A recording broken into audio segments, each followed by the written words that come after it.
Get on to the next problem.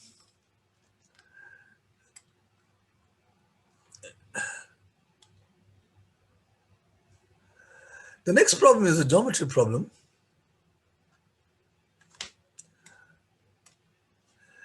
And it says here in a right angle triangle ABC, the two sides are given, 5 and 12. I think by now you should know in a right angle triangle, if two sides are 5 and 12, then the hypotenuse is 13. This is a well-known thing.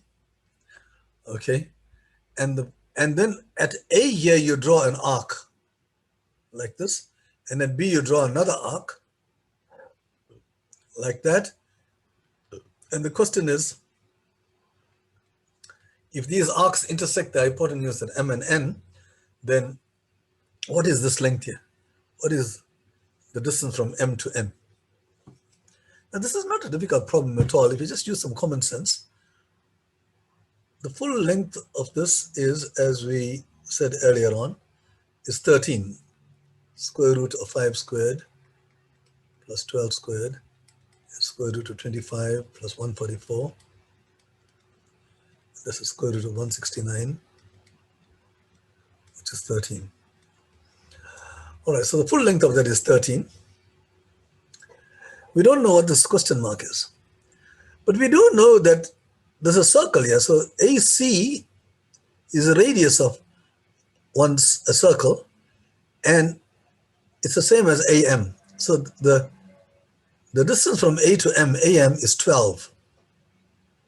But we know the whole thing is 13, so we can safely say that this is 1, that part.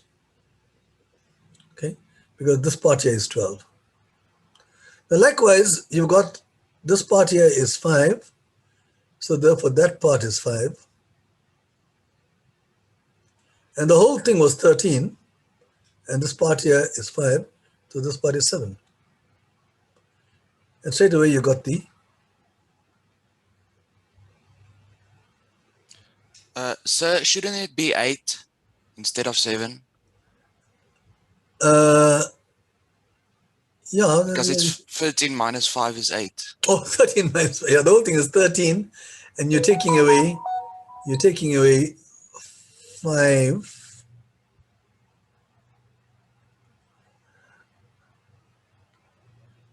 Yeah, so this is 5 here. The whole thing was 13, 8. Yeah, thanks very much for that. So you got 8 and 1 is 9, and the whole thing is 13, so your question mark must be 4.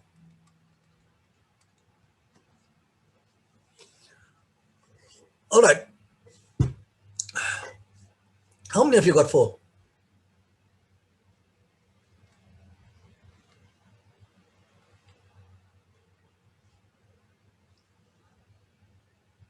Okay, good. I can see a fair number of people are getting it. It's not a difficult problem, but you see, you have to think now, what do you mean by a circle? Which lines are equal? This is a center, if this is 5, that has to be 5.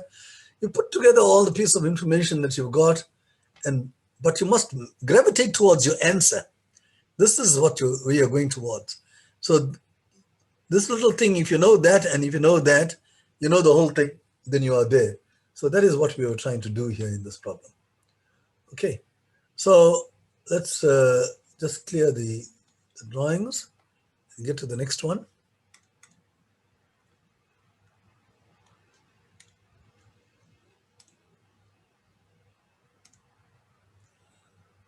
Okay, so the next one is this thing here, the cube root of the cube root and so on and so forth. It looks so horrible.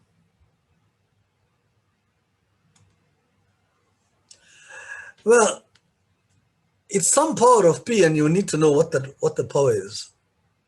You need to know what n is.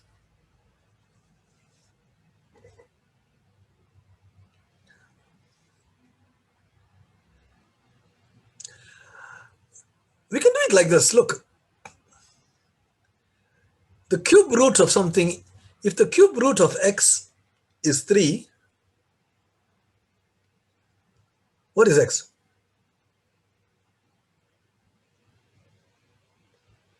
$27, right? Because The cube root of 27 is 3.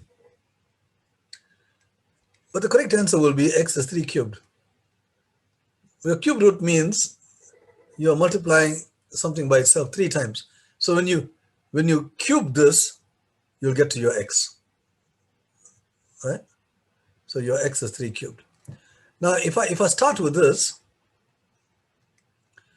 if I want to get rid of the cube root here, then I can just take the inside, which is p times cube root of p times cube root of p again.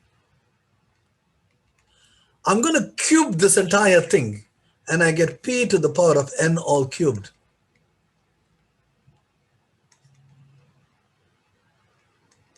Now p to the power of n all cubed is p to the 3n.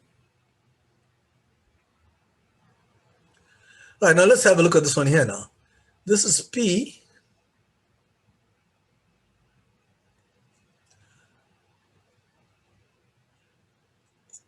it's equal to p to the 3n is equal to this.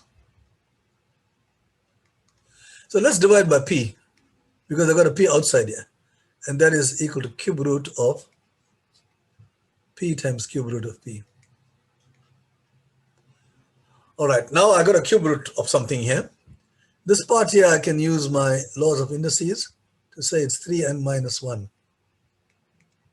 because this is p to the 1.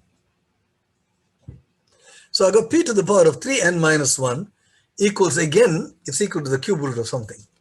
So once again, you'll cube both sides.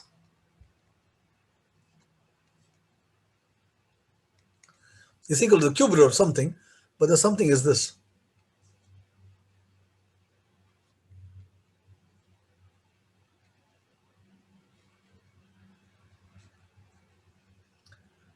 Okay.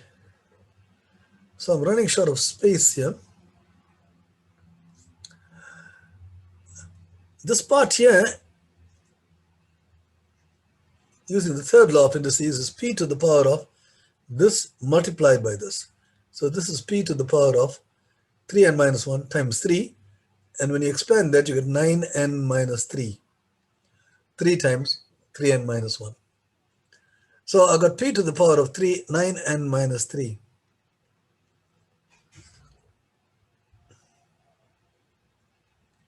On the left hand side, and that is equal to p times something. So let me divide by p again, and you're left with cube root of p.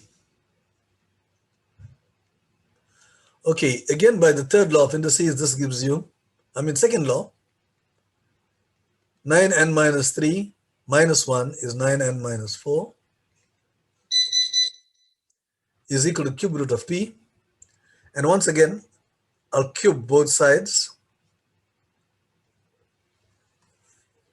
That's equal to the cube root of p. I'll cube both sides, I'll come to p. And then finally,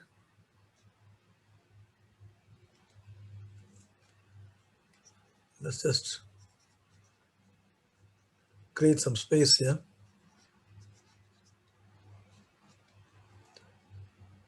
I've got, this is the equation that I got here. I cubed 9n minus 4. So that'll give p to the power of 27n minus 12. Sorry, 27n.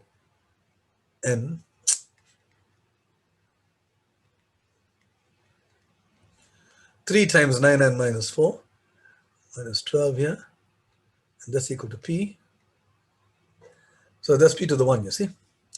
So now you got the same base, so you can equate the indices, and you have your equation in n. 27n is equal to 13, and finally you have n is equal to 13 over 27. So that's the answer. Now, this method here actually exploits the meaning of cube root. Every time I have something as a cube root, then I just cube it to get to what's inside. It's a little bit messy, but you will get the solutions in time so you can study it, but you can try it out on your own again. Okay, there are three people who raised their hands. Tell me. Anyone, you can just open your mic and ask me your question. Oh, you got the answer. Oh, I presume the people were anticipating. How many of you got 13 over 27? I see 3 originally. Come on, let me see. How many of you got 13 over 27? Oh, it's increasing rapidly. Very nice, very nice. That wasn't an easy problem. Oh, 11. 12. Ooh, ooh. Okay, that's very, very good. That was an easy problem. Okay, let's get on.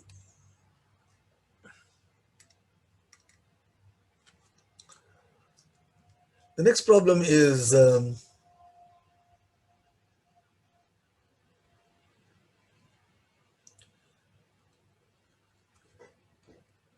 sequence is formed by repeatedly multiplying it by a constant factor. See, those of you who are familiar with geometric sequences will know this. But since I think this is a kind of a stupid question. People want to test something on geometric sequences, but not everybody knows it. So they put it in this language here.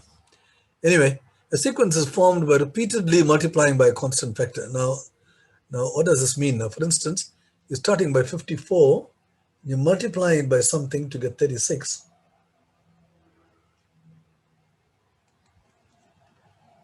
Constant factor. You're multiplying by some number to get 36. Now, if you think about that, what must you multiply to get 36? That's not easy, but it's actually 36 over 54. It's a fraction. If you multiply this by 36 over 54, sure, the 54s will cancel and you get 36. So, but this is nothing else but 18 goes into this. If you simplify this, you get 2 over 3. So you're multiplying by 2 over 3 to get this, right? 2/3 of it. 1/3 is 18, 2/3 is 36. Now let's see, if you multiply this by 2/3, 1/3 is 12, 2/3 is 24, 1/3 is 8, 2/3 is 16. Oh, now 1/3 becomes a fraction here now. So let's just go on like that. That is why these people stopped. You see, you got the same numbers. So you're multiplying by 2/3 right throughout. So you want to know the 10th term. Okay, now that's going very far away now. If you work out the 10th term, you can imagine it's going to be horrible because you're going to multiply it by 2 over 3, then you're going to multiply that by 2 over 3 and 2 over 3, and you're getting horrendous answers. So instead of doing it like that, what I would do is I'll say 16. I won't simplify it. I'll say 2/3 is the next one. 16 times 2/3. The next one, you're multiplying that by 2/3. So just put 2/3 squared because you're multiplying 2/3 times this. 2/3 occurs twice. So this is the 5th term. So this is the 6th term and the 7th term.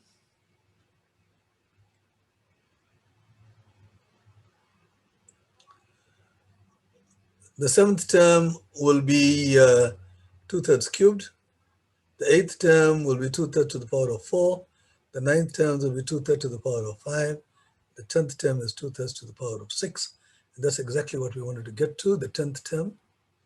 So the 10th term is, so you don't simplify, just keep multiplying by 2/3 and put them as powers. So the 10th term, according to this, is 16 times 2/3, all raised to the power of 6. Okay. Now, they say it's 2 to the a over 3 to the power of b. So let's write 16 as 2 to the power of 4 times, now 2/3 to the power of 6 is 2 to the power of 6 divided by 3 to the power of 6. 2 to the power of 6 divided by 3 to the power of 6. And that gives you 2 to the power of 10 over 3 to the power of 6. And you've got it in the form that we wanted. 2 to the a over 3 to the b. So this must be a, and 6 is b. And the question is, what is the difference between A and B? 10 minus 6 is 4. So that's the answer. So this problem tests indices. You could have used the geometric formula and all that, but you don't really need to. As you can see, I did it without using any formulae. I just kept multiplying by 2/3 until I come to 10. But after a certain time, I said, I'm not going to multiply. I'm just going to take x times x is x squared and use that thing to eventually get to the answer. Okay.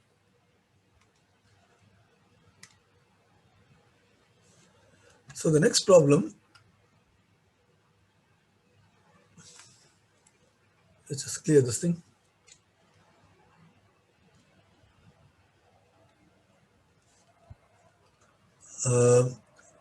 Is this the problem? Which?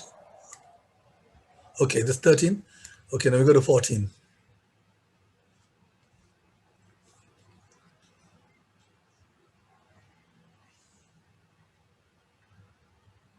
The sketch below represents a section of a regular polygon. Now, remember what a regular polygon is. A regular polygon is a polygon with all the sides equal. Last week, I gave you an important fact somewhere, and I told you about polygons. Now, if you recall,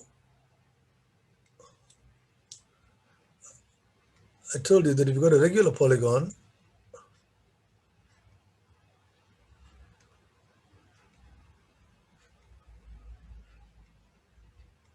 all the sides are equal and all the angles are equal. Right? But for any polygon, I mentioned an important fact, and I told you that the sum of the exterior angles is always 360 degrees. So that is an important fact. I'm mentioning all these things because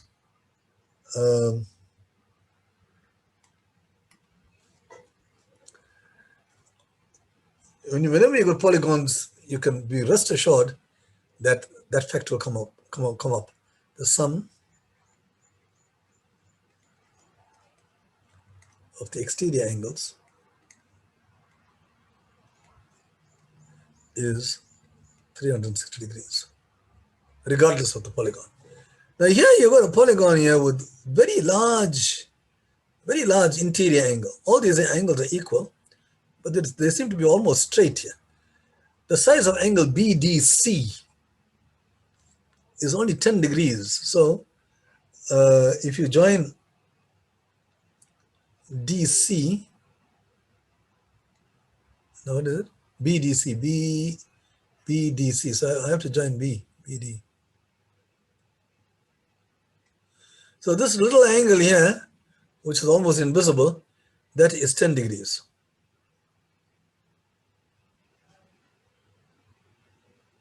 Right. Now how are we going to make use of this?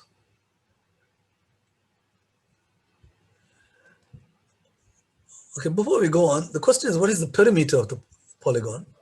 To get the perimeter, that means you need to add up all the sides. I see quite a lot of questions were involving perimeters. So you add up all the sides, and all the sides got length 1. So the perimeter is just the number of sides times 1. So let's just say, let n be the number of sides. We don't know how many sides there are. So the perimeter will be equal to n.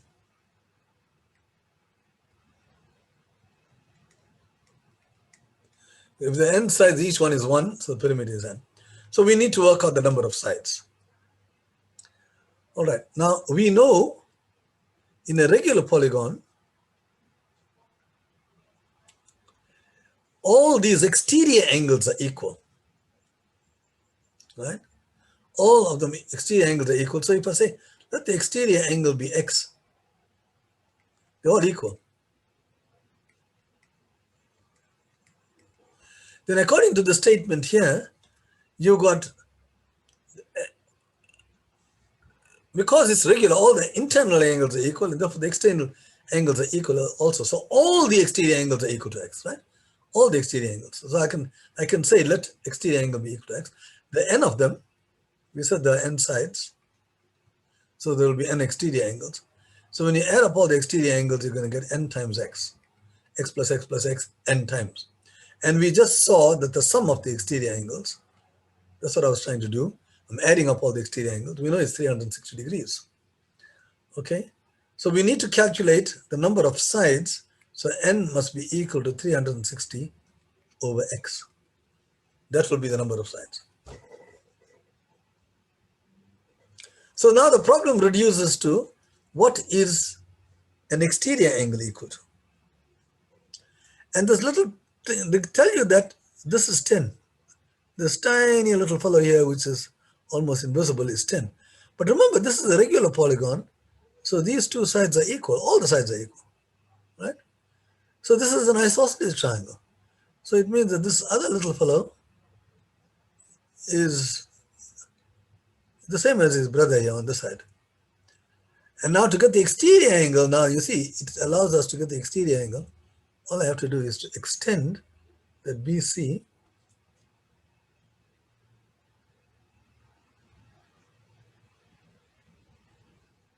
When I extend BC, then I get this thing here. That's my x now that I'm speaking about, right? I said let the exterior angle be x.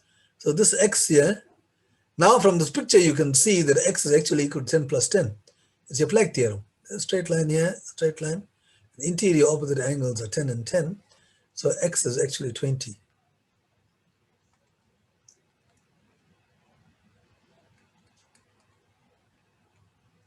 The exterior angle. And now that allows you to calculate the number of sides from a previous discussion.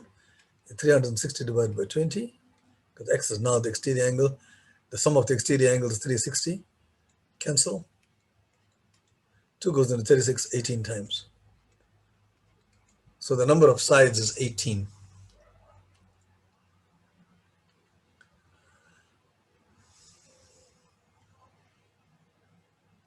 So let me see. How many of you hit the jackpot with that one? Quite a tough problem. Oh, it's increasing. 6, 7, 8. Okay.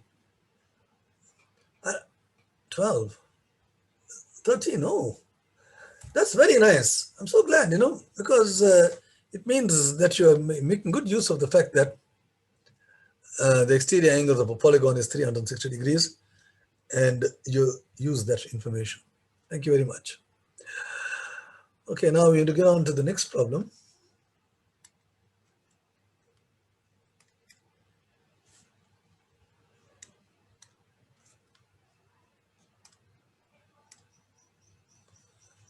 Okay.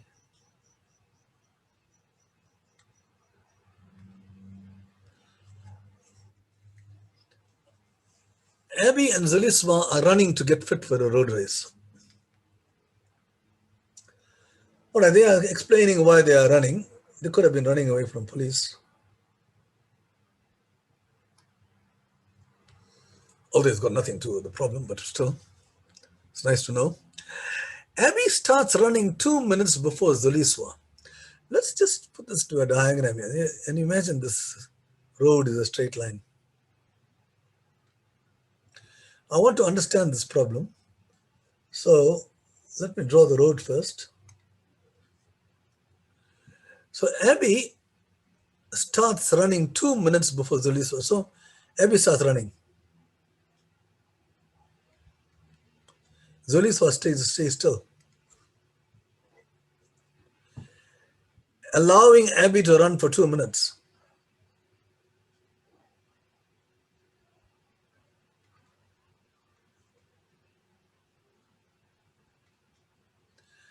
Now, the moment Abby had finished 2 minutes, then Zeliswa starts running.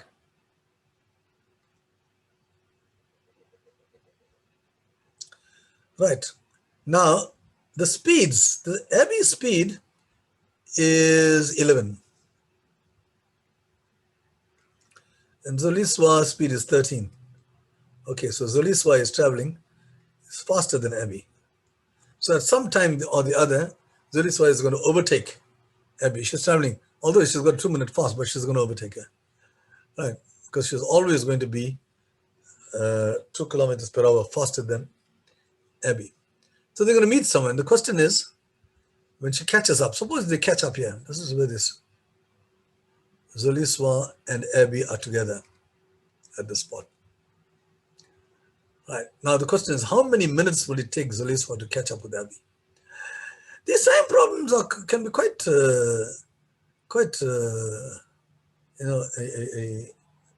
tantalizing. Distance time problems. Most people find it very difficult. Teachers very rarely do teachers teach this because they get scared of it.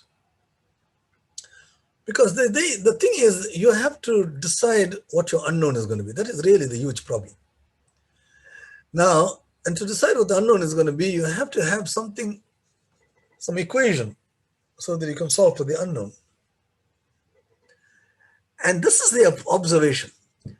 You see, when Abby started running, Zuliswa. She started running when Abby was there. From this point, if you put the stopwatch on here, right, it will be at 0, a stopwatch.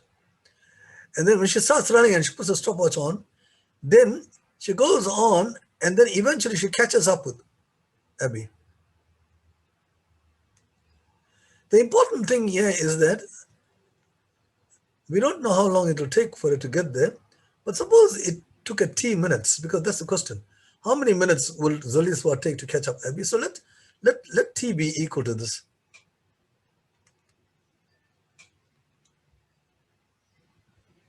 T. Now you got kilometers per hour. So I'd rather make this hours.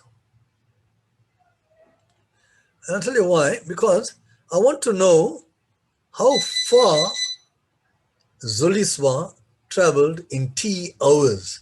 I know airspeed is 13 kilometers per hour. In 1 hour, she travels 13 kilometers. So how far has she traveled in 1 hour, in T hours? So she would have traveled, the distance she would have traveled would be 13T. In 1 hour, she traveled 13 kilometers per hour. That's what it means, per hour. So in T hours, she will be traveling 13T kilometers. So this is the distance now. This is the distance. Right.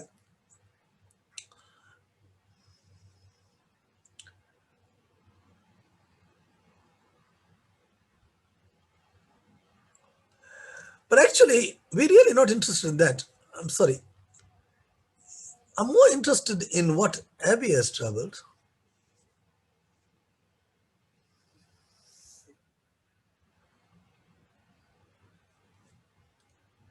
In that time, Abby would have done 11T.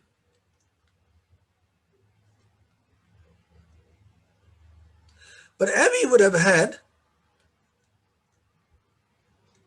2 minutes extra to travel that distance. The full distance here, from here to here, Abby had 2 minutes extra to get to 13T.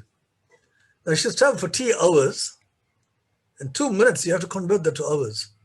That's 1/30th of an hour. So Abby, as her time on the road was T, but then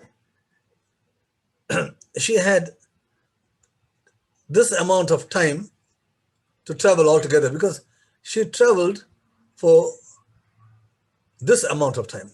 See? When Zuliswa had T minutes, she had more time. That's the point. She had T plus 1/30 to travel the same distance. So the distance she traveled was 11 times that, because the number of hours she traveled for was that. So therefore, the total distance she traveled would have been that. So therefore, these distances are the same. 13T is actually equal to 11 into t plus 1 over 30.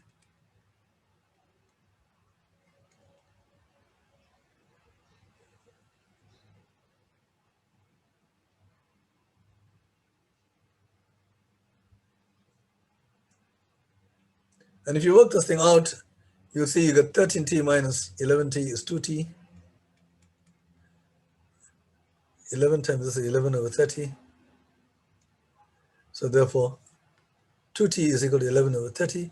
So t is equal to 11 over 60. That's the 11 over 60 hours, remember. We're working in hours, which is the same as 11 minutes.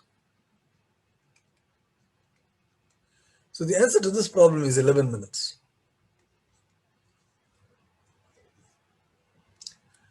Some of you would be saying, hooray, I got it. And others would say, oh, what happened? But it's a tricky problem, I must say. It's a very tricky problem to understand exactly how to get the equation. See, you have to get something which is constant. Both of them traveled for the same period of time. They didn't travel for the same period of time, but one traveled for more time than the other, but they traveled the same distance. That is the important thing. They traveled the same distance because both of them started from here and they landed at that spot. So they both traveled, they covered the same distance, but in different times. So that is how you get the equations. Now, anybody got 11? How many of you chose the 11?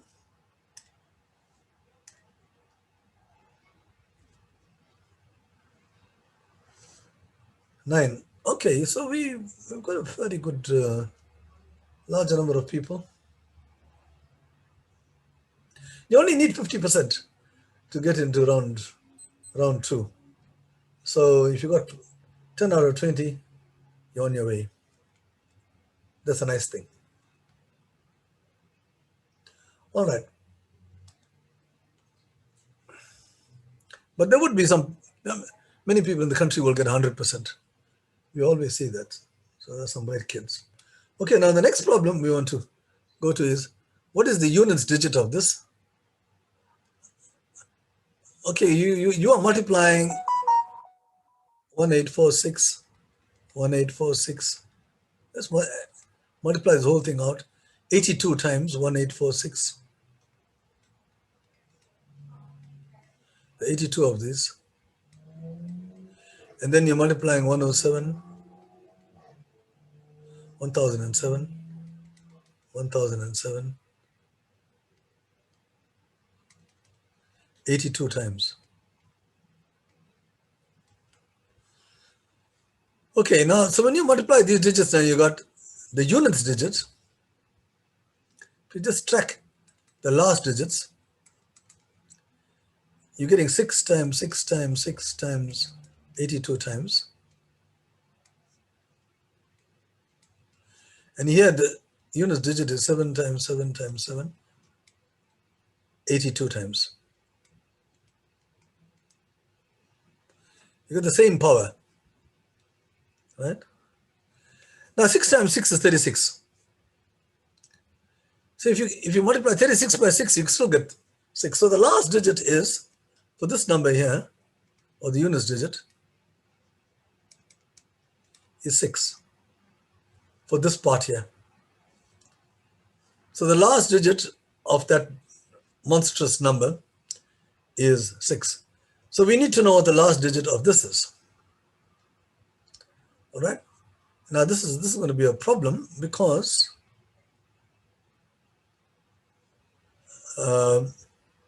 we need to check what happens to 7 times 7 times 7 times 7 times 7. Let's put quite a few to see what's going on. And you go all the way, and there are 1007 of them.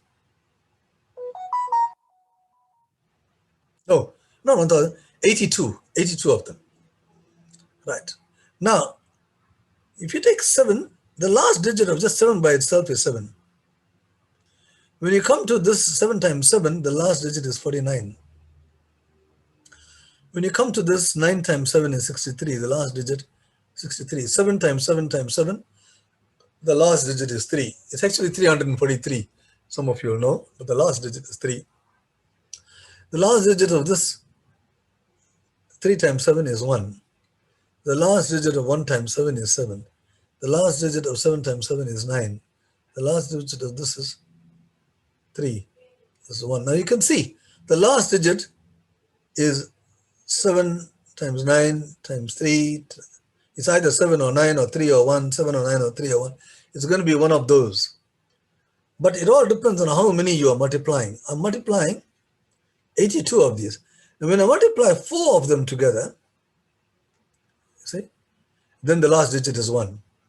When I multiply another 4, the last digit is 1. I like that because 1 times 1 times 1, we know what that is, you see. So if you start multiplying them in groups of 4, you're going to get the last digits are going to be 1 times 1 times 1.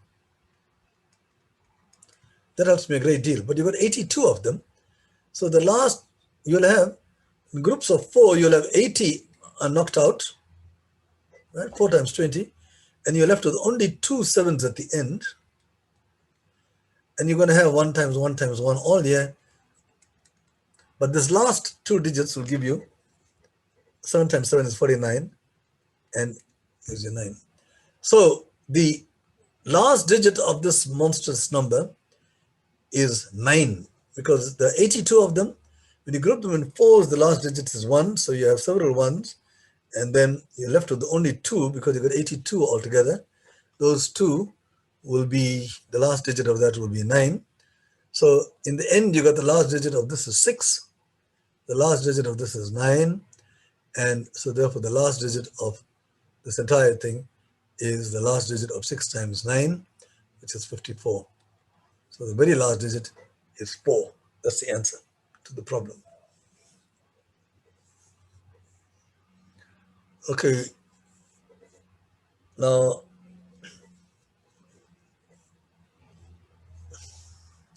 you see, you can guess the answer, and there is a 20% probability of getting the right answer, right? So there is 20% of the people would get the right answer if they just take a random guess. But the important thing is, no, without guessing, could you have calculated it? All right. Look, it'll be nice for you to go over this thing again to understand exactly. You have to understand it. You have to know, what is Prof doing here? We're only tracking the last digits. And you can take as many products as you like. You can track the last digit. And in the end, you can get to the answer. That is what I was doing. Okay?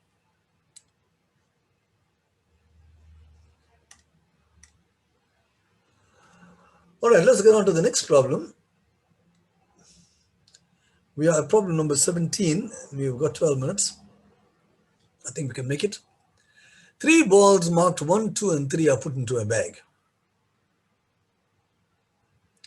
A ball is drawn at random. Oh, so this is a probability problem. A ball is drawn at random, and the number is recorded. And then the ball is returned into the bag. This is done 3 times. And each ball is equally likely to be drawn on each occasion. Okay, that's understandable. You close your eyes and you're just putting your hand into that. You don't, it's marked 1, 2, and 3. So you cannot distinguish between the balls. So you don't know which one you're picking up. Okay. All right. Now, what is the probability that the sum of the numbers of the 3 balls drawn is 6?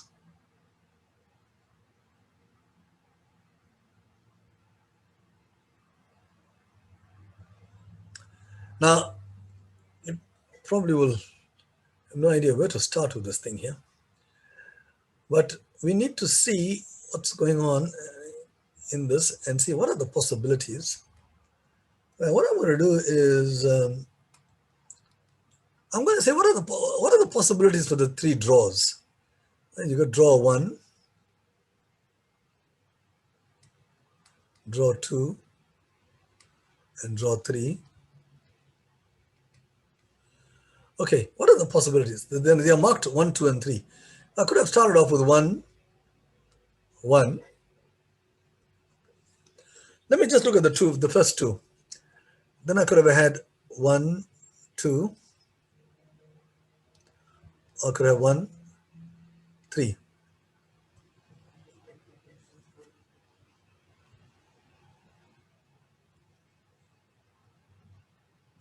Right? Okay, let's stop there for the moment. If I add 1, 1, this is the where the draw 1 is 1. If the first one drawn is 1, then these are the possible ways of getting the first two. And you can end up, the last one could be 1, 1, 1, 1, 1, 1, 2, or 1, 1, 3.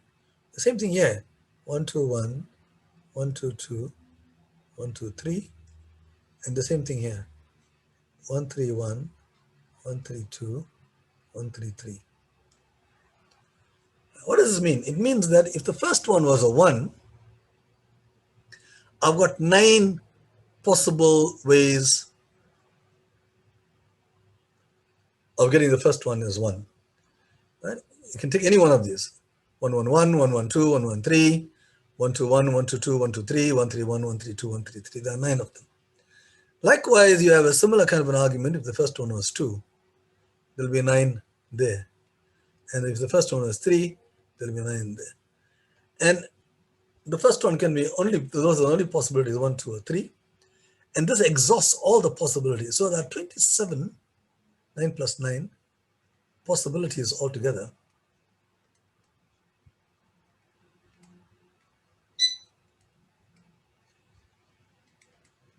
If you list all the possible things that can happen.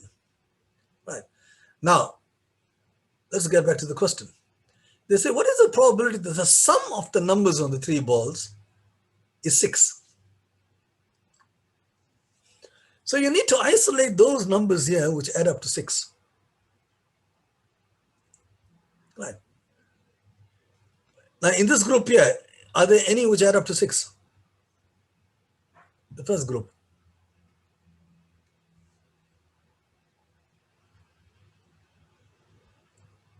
You can have 1, 1, 1, 1, 1, 2, 1, 1, 3. You can't. The most they'll add up to is 5, right?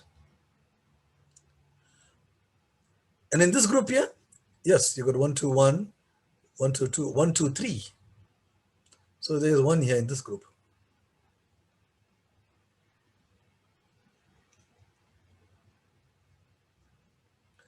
And even in this group here, you got 1 here, 1, 3, 2.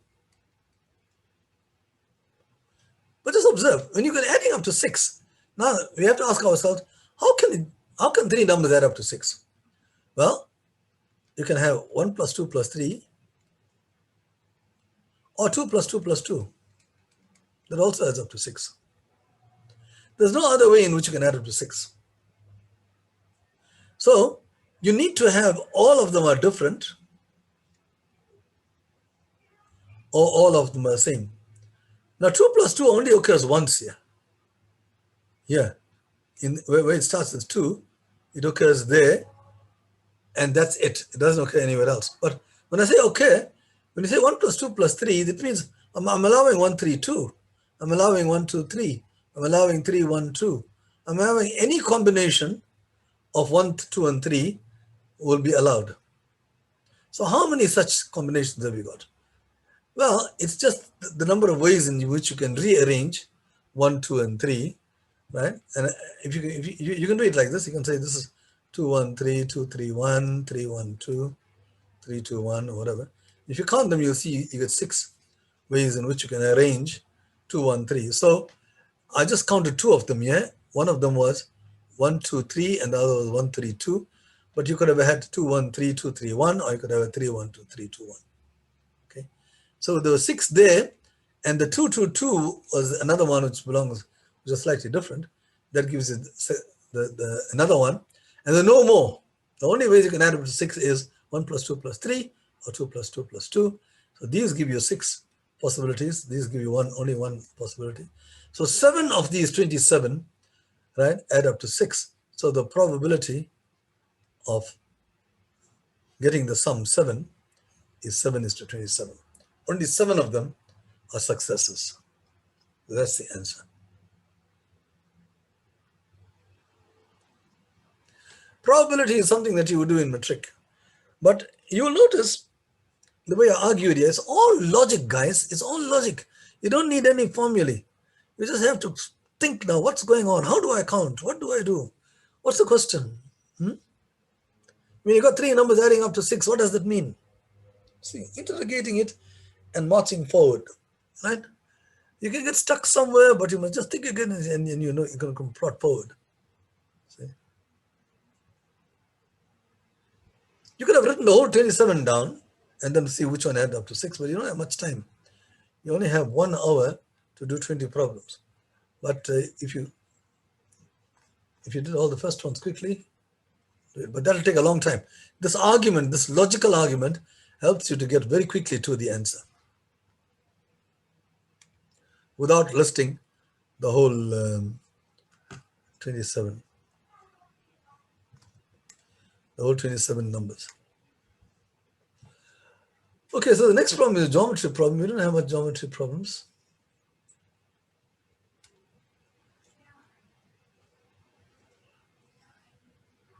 I changed the question because I wasn't very happy with the way the questions were phrased.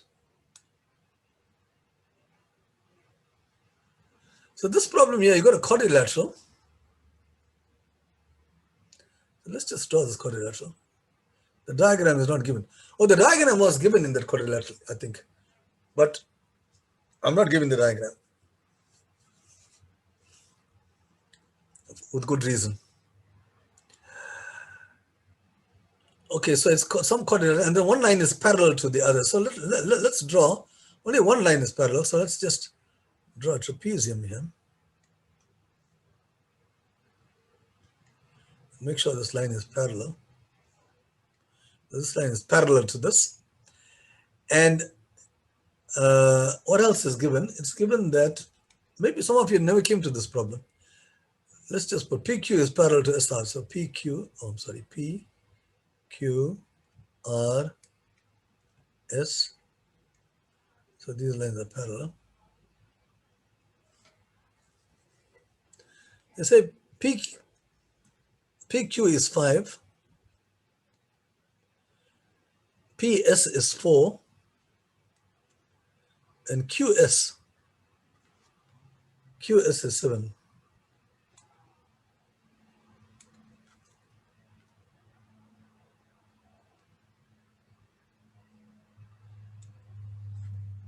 So it's that diagonal, the diagonal is equal to 7. Right, now they say that these are similar. What does that mean? It means that they got the same angles. Well, because they are parallel, we know that these angles are already equal. Right? So if you take the second angle, that angle there is equal to one of the remaining two angles. Triangles are similar means they got the same angles. Okay, already you've got one angle. These two triangles are similar, the top triangle and the bottom triangle. It says there. They got the same angle. So I took this angle here, call it X. I already know it's equal to this. Okay. Now if I call this Y, I know it's equal to one of the two angles, but which one? Do you think it's this one here? Right, come on guys. I want you to ask, can it be that one? No, it cannot. Right, okay, Helen, that's a good answer. Why? Because 7 is the middle length side of the other triangle. Yeah. So the corners can't Woodians them. Y has to be the other corner because it is on the longest side of the triangle.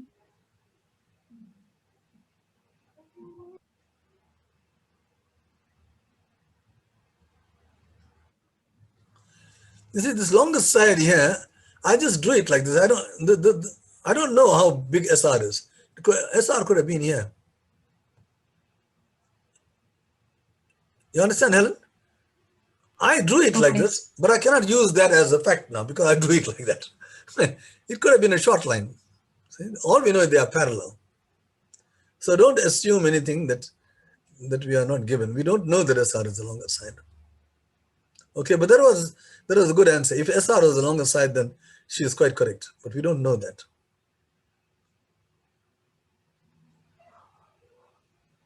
Anybody else wants to take a guess? What kind of angles are these? Look here. Alternate angles. Agreed? Yes, Prof. Yeah, these angles are alternate angles. So if they are equal, it means that this is parallel to this. Because the alternate angles are equal. Agreed? But we already know that this is parallel to that. So we will have a quadrilateral. If these were equal, this quadrilateral will be forced to be a parallelogram.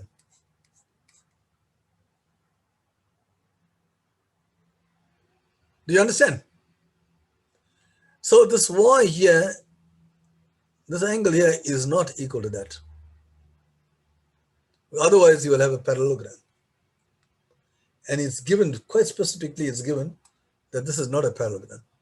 So y is equal to one of those two angles. It's not equal to that one. So therefore, it must be equal to the other one. Oy, what happened here now? Ooh. Something terrible happened here. I pressed something. Oh, thank God that worked out quite quickly.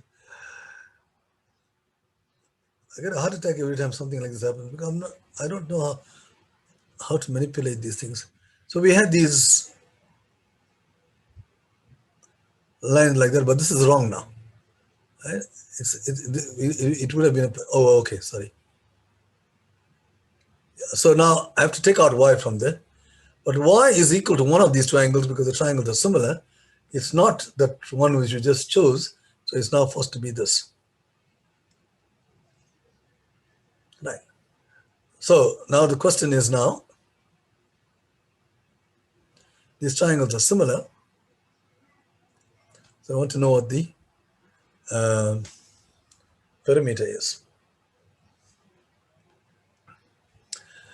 Okay, so we don't know these sides here. So let's call these sides A and B. Now that we know that they are similar, right? Now this is usually done in grade 11 and 12. But look, you guys, I've spoken to you about similar triangles. It's very easy actually. Similar triangles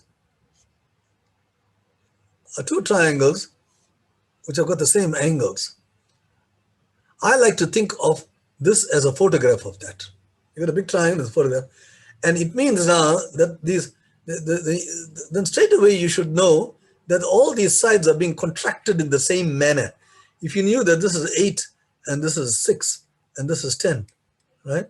And if this was 3, you can immediately say that this has to be 4 and this has to be 5 because the contraction is the same. If this is half of this, then that will be half of that and that will be half of that. In other words, the ratios of the sides, that over that is the same as that over that, which is the same as this over that. See?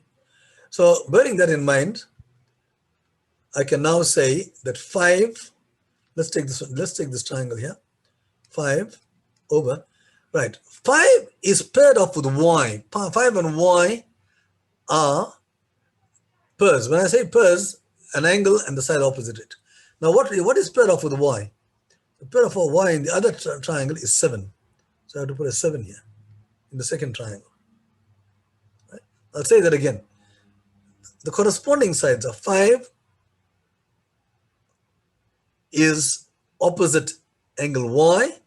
So therefore, it must be paired off with the side opposite angle y in the other figure, and that is 7. Right. Now let's go on to 4. 4 is paired off with x. Yeah. So what is paired off with x here? It's b. And likewise, 7 is paired off with that remaining angle. So that will have to be a. Right. Now, there it is. You've got a single equation with one unknown, And if you look at it, 5b equals 28, b is equal to 28 over 5. And here, 7 over a equals 5 over 7. So 5a is 49. So a is 49 over 5.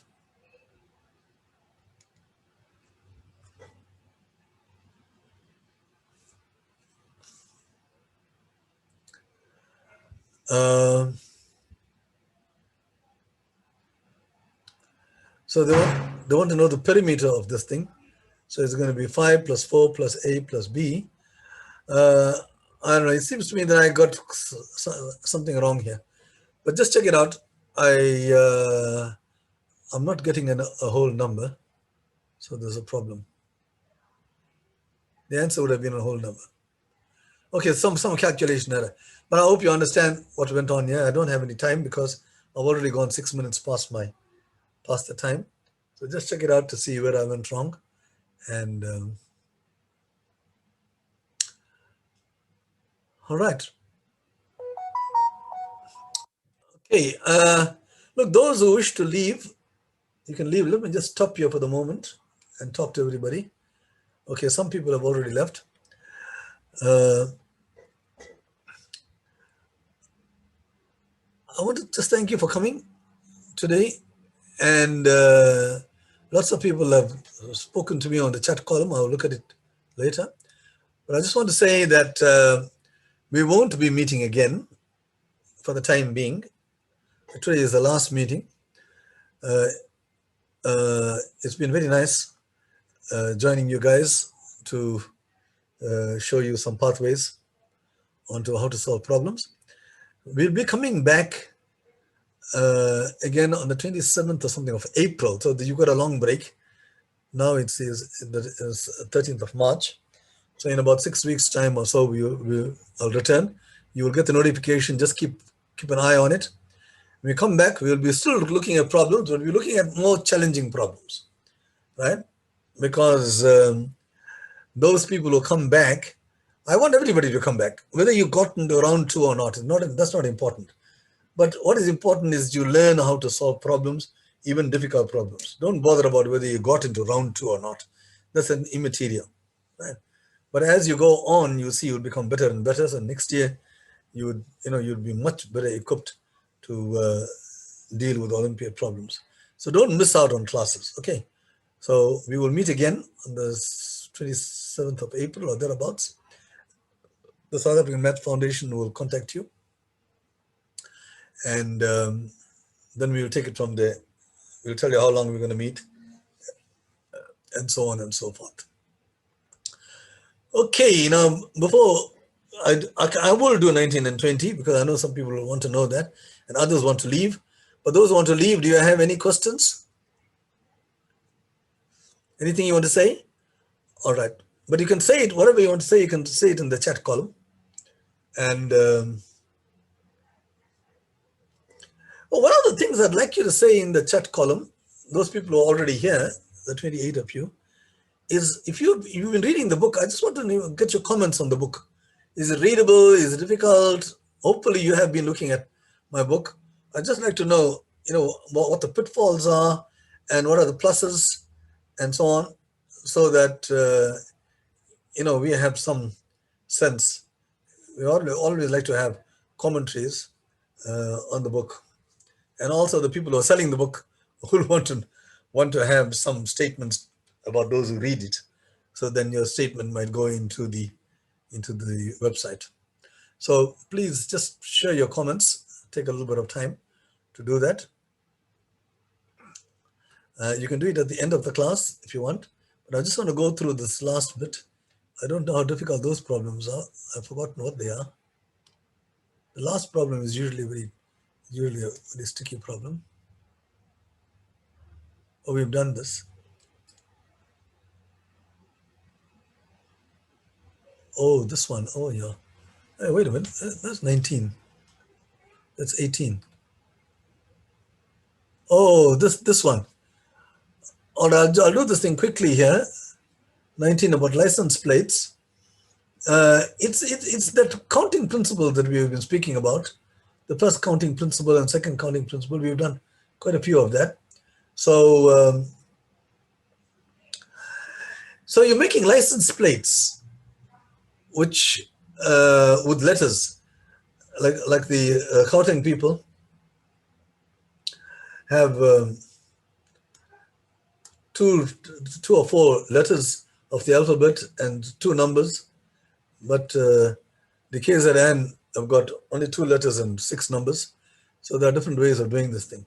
So there is a country which wants to use license plates, and they use all these digits. I just want to see what they are doing. The first choice was they got a license plate which consists of two letters by four digits. So you got two letters here, and then you got four digits. Right. And you want to know how many license plates can you construct altogether.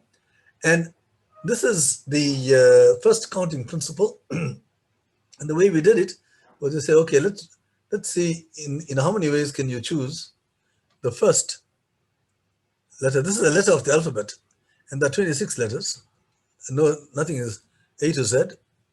And the second letter is also an alphabet. But here you got a digit, but there are 10 digits from 0. So there are 10 ways of choosing these 4 digits. All right? But then they say, okay, we want to change to a system which has got a slightly different format. Right? Again, you got license plates.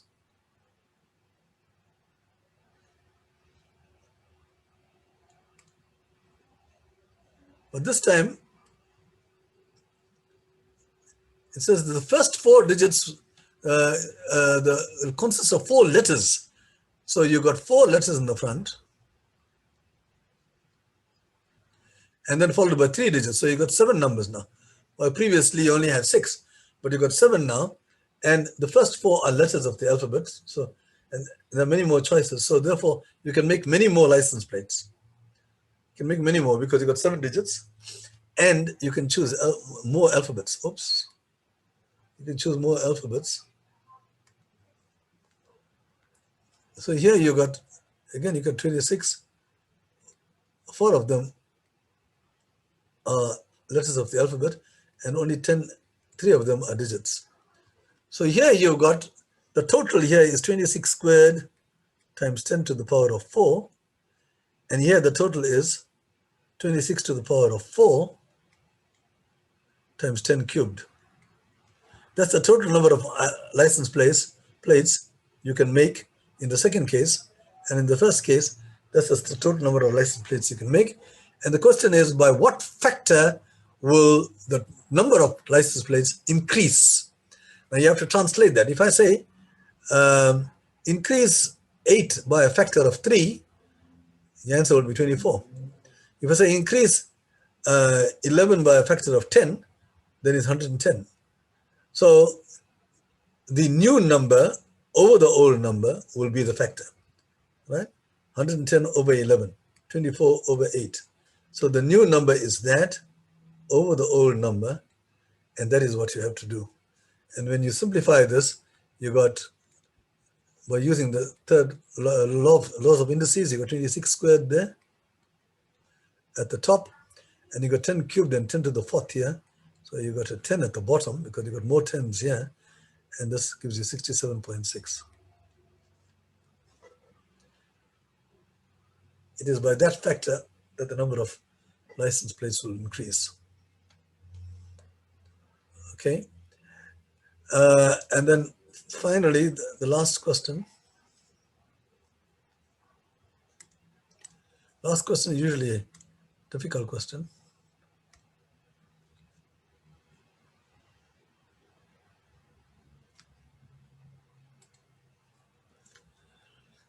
So you got a figure which shows a quadrilateral ABCD with AB equal to 30 and CD equals 54. The diagonals are equal. So this is 56 and this is 56. The question is, what is the area of triangle ABZ?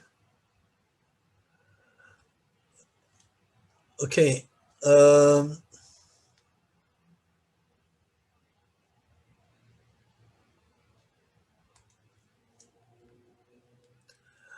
you got parallel lines here, and it means that this small triangle is similar to this triangle here.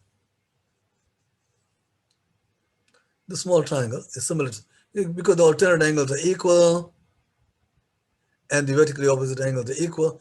So the three angles of this triangle are equal to the three angles of the bottom triangle. We need to find the area, this area here, ABZ.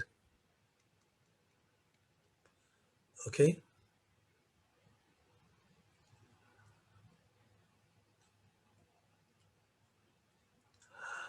All right, so what does this mean? It means that the sides are in the same proportion. You look at 54, what must you multiply 54 by to get 30?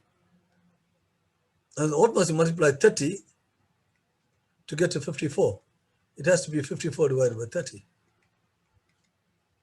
Why am I asking that? I want to, if I call this X here, and if I call this Y,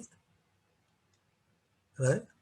These two are similar, got the same angles, so the sides are in proportion. So what must I multiply this side here to get to that side?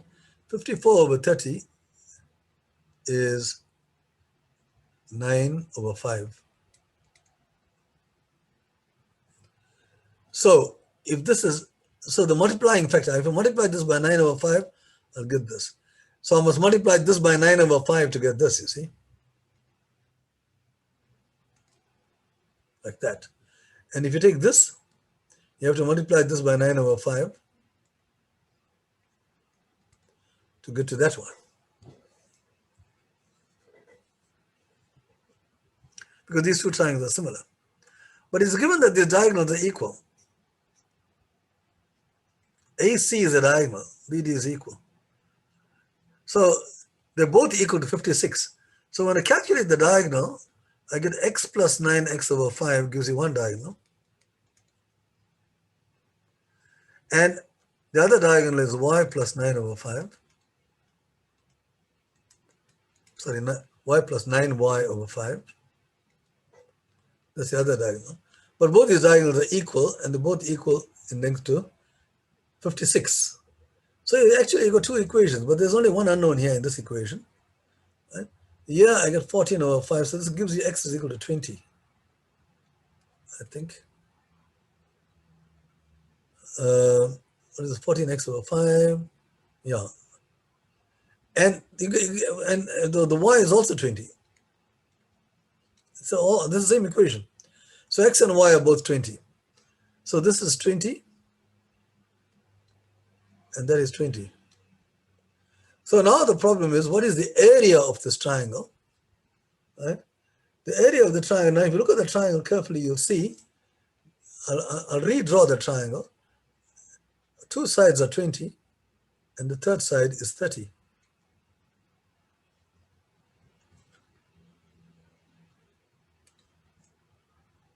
Because we calculated x and y. 20, 20, and this is 30. Now we need to know the area of an isosceles triangle. Area of an isosceles triangle whose sides are 20. And in one of my classes, I told you, whenever you've got an isosceles triangle, always split it down the middle. I gave you an important hint about isosceles triangle. That will help you to solve a lot of problems like this one. So now when you do that, you see this area comes out very easily now, because so this becomes 15, and this is also 15. When you're splitting an isosceles triangle, these two are equal, those angles are equal, these are 90 degrees. That's the nice thing about isosceles triangle. You can split it down to two right angle triangles. So now to find the area of this triangle, that is what we're trying to calculate, is half of the base, which is 15, the base is 30, times the height. Now the height can be calculated because you got the height is, you got a right angle triangle here, 20 and 15. So the height is square root of 20 squared minus 15 squared. Sorry, the area of the triangle is half base times height, and that gives you 15. The height is This is 20 and this is 15. So the height is square root of Pythagoras. Square root of 20 squared minus 15 squared. You don't need to use a calculator here. You can take out the 5 as a common factor, but 5 squared comes out as a common factor. So the 5 comes out from the 5 squared. Square root of 5 squared is 5. That comes out. And here you have 4 squared minus 3 squared. 16 minus 9 is 7. So the answer is 75 times square root of 7. And that is one of the choices in that paper. Okay, I kind of rushed through that, but as I said, you will get the solutions in detail, but it's best for you now, and if you're a diligent student, you'll go back and do the ones that you couldn't get, right? Try it out again on your own, and you should be able to get it because we've just seen the solution. But if you can't, then just wait for the solutions to come to see where you went wrong. But in the end, you should be able to solve every one of these 20 problems, as I said in my preamble, right? That what you have not been able to solve is more important than what you were able to solve.